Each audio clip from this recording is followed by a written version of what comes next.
Welcome to The Lisa Show. Hey, we should be having this conversation over lunch.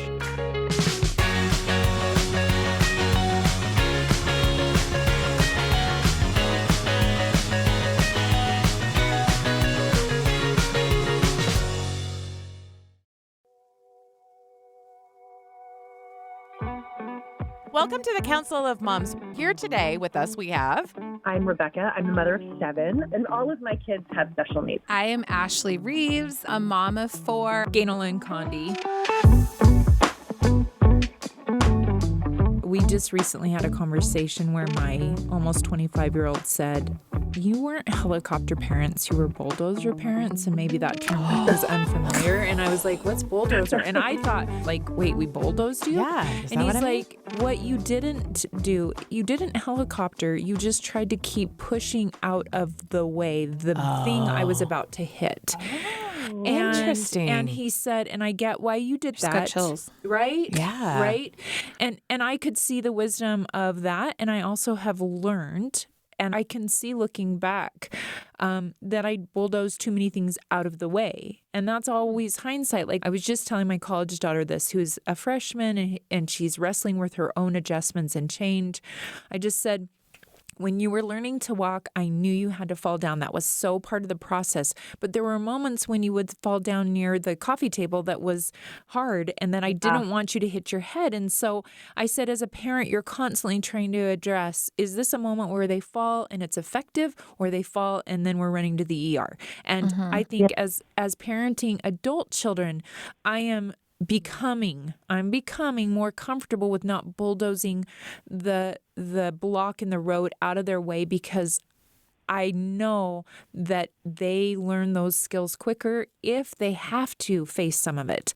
But once again, that old story in my head is, will this be the thing? And I think if you live in a family like our family, where my 40-year-old sister died by suicide, I had a sister die when I was 10, she was 2, when there's been some trauma, the worst case scenario literally has played out in our life. Yeah, and so your brain is trying to Like, I can't let keep you you make this safe mistake because there's no coming back from it. Yes. And so therefore, now that my children are older, we do get to have some different conversations.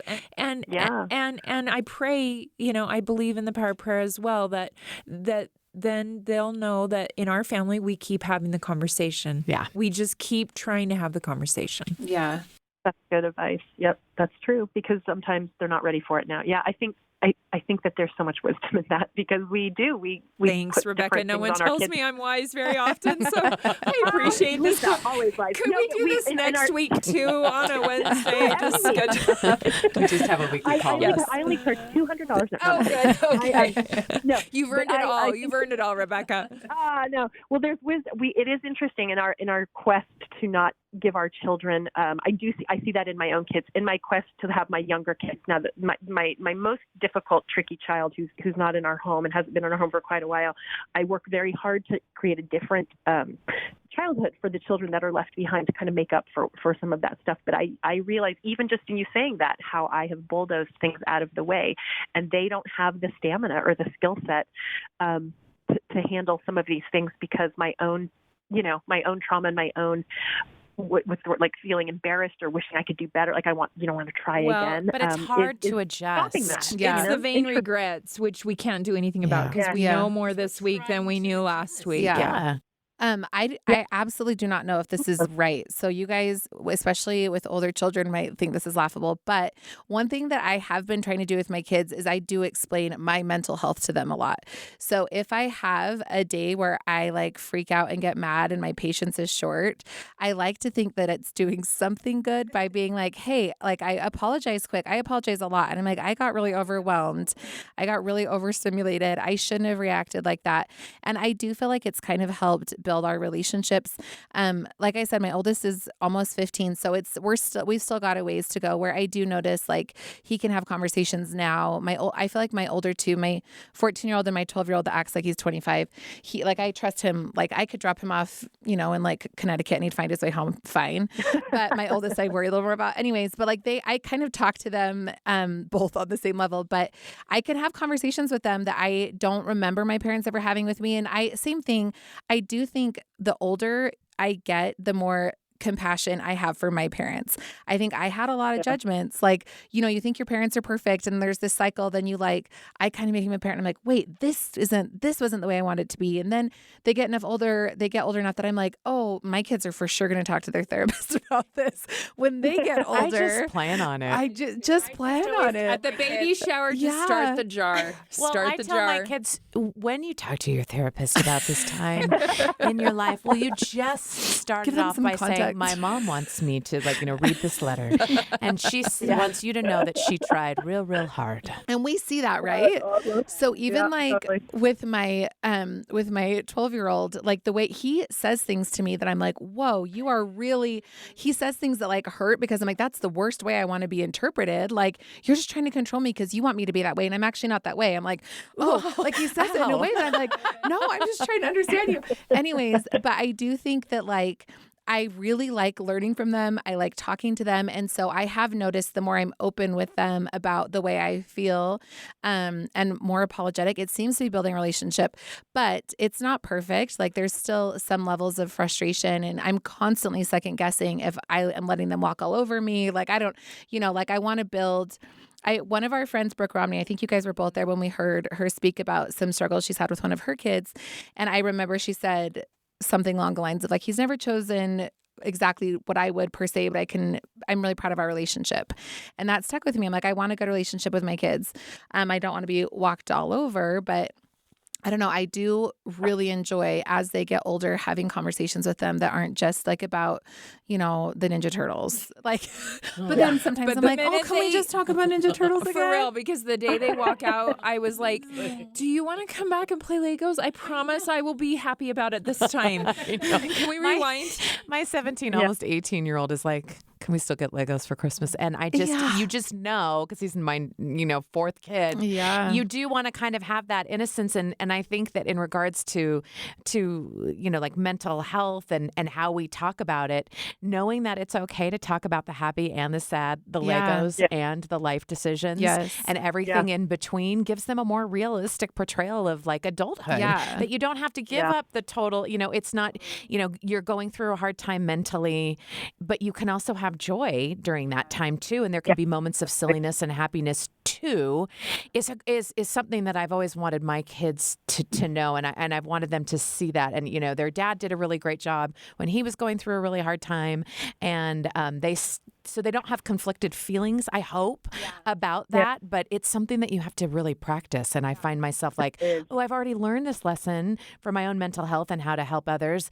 Why do I have to keep learning it over and over again? It's because it's so hard and you just have to like practice it. But I like that adjustment because you're giving your kids license to do it, but you're also giving yourself permission. I would say one of the things I get frustrated when I'm finding myself doing the same mistake or the same pattern or something, to envision a cone or a pyramid where you are going on the same path, but it's getting smaller.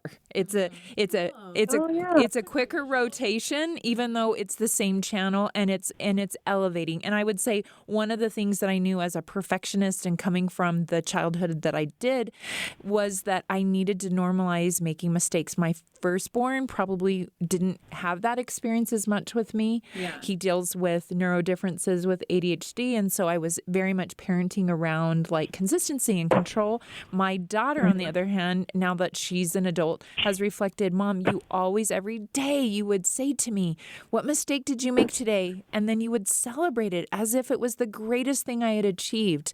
I will just be fully transparent. That was me trying to reparent myself and reteach myself and create an environment where mistakes were celebrated so that channel of, oh my gosh, I'm messing up again in the same way. Why do I keep doing the same thing? doing, that channel in my mind was like, this is to be celebrated. You're doing it again, but you're maybe going through the rotation quicker. Maybe you approach it just a little differently this time. Way to change that self-talk. Well, I mean, I'm grateful that my daughter has reflected back that somehow got through to her because I was sometimes like, you mop the floor and then that's when the cereal ball would drop, right? Or the grape juice. And I remember I'd have to pause in my head as a mom because I knew my kids were watching my face and my reaction. And I knew where my bandwidth was physically and emotionally and mentally. And I practiced that as a habit, like, oh my gosh, yay, mistake. Isn't that? Or I would say people are stuff. That was my response when there was a broken something or a mess. I would say people are stuff. And my kids would go, not stuff, Mom, it's people, it's people. And that was a pause for me as a mom to go, you're right, it's people, it's not stuff. We can fix that, So I would just say as parents, we're reparenting ourselves sometimes through our own relationship with our kids, and for good or for bad. That's why there was a therapy jar the minute the baby was born. I was like, firstborn, you get double. You're the first pancake. Sorry. Rebecca, what were you going to say? Oh, I was going to say, two things. When you live in a house with kids that have, only one of my children has visible, like very visible special needs. My daughter, Grace, who has Down syndrome, and she's 14, and she is pure. She's evil. Like, no, I can't say, I'm not allowed to say that. People don't think that's funny, but it is really funny because when you live with a daughter with Down syndrome, whose name is Grace, she'll walk up to me if I'm having a hard day and she'll go, hey, okay, Miss Hannigan. She calls me Miss Hannigan. Hannigan all the time. She picks her favorite villain and she'll tell the kids, she'll go, Mom's Ursula. Yeah. I'm like, okay. I know I am Ursula because I can't sing, so I am doing a whole like Ariel, still your voice from all the Adeles of the world. Hannigan. Yeah. I'm like, I feel so sorry for Miss Hannigan. Poor Miss Hannigan. My mom used to always lovingly call herself Miss Hannigan because she had 6 little girls, so my mom would be like, it is my theme song. I remember when I married my husband, there was such a difference in my family dynamic and his family dynamic. And I would almost get embarrassed how dramatic my family felt. I was like, whenever we're with my husband's family, everyone's so nice and they like talk about sports and like it's so calm. And I remember kind of telling my mom, because I'm the oldest, and so I still had a couple siblings at home, and my sister was still in and out of mental hospitals and like having so much, and I just felt like everyone was fighting. It was just like so crazy. And I remember kind of like telling my mom, like, I'm just so embarrassed whenever like Justin comes over, like it feels like so crazy. And she just was like, Ashley, his family has not been through what our family has been through, and he has a lovely family. I love my husband's family. They're all very nice, but it is a different kind of relationship. And as adults, we're like 16 years out of that really, really crazy time.